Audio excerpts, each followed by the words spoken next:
Warroonni viidiyoo ibidda ta'e kana tuqxanii seentan isin keessattuu ati naannooftanii bakka gaarii dhuftan.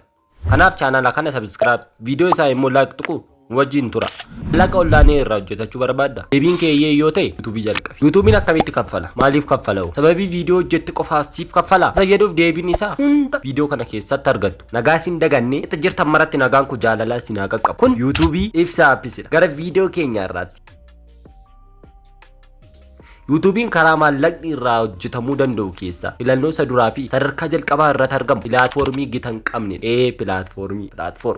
So ingiliffasa afaan oromootti naa kaarta. Yes. Qofa YouTubein karaa maallaqni argamuu danda'u appilikeeshinii ajaa'ibaati. So Doctor.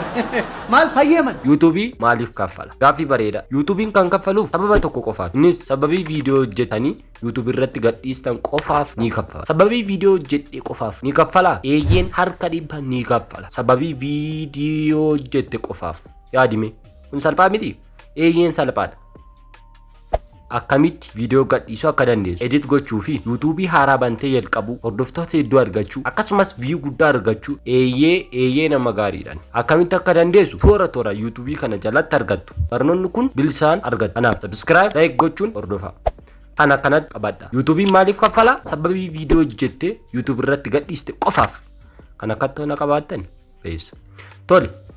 Inni akkas yoo ta'e YouTubein eessaa fidee nuuf kaffala? Sababii viidiyoo tokko qofaaf.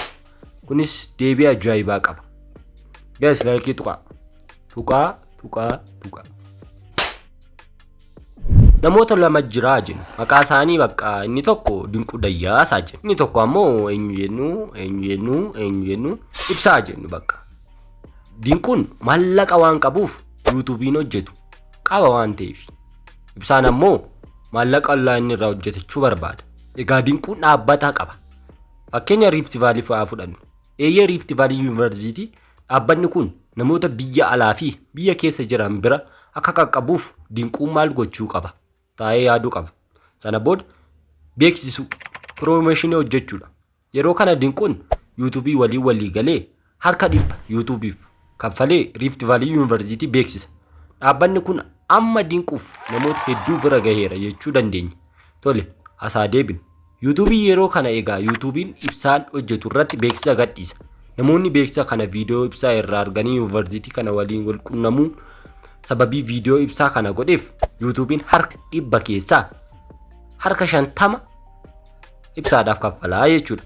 Dhaabbanni Dinquu namoota hedduu bira gahee kanaaf Dinquun maallaqa baase san deebisee ni argata jechuudha. YouTubein ammoo harka 50 ofii fudhata.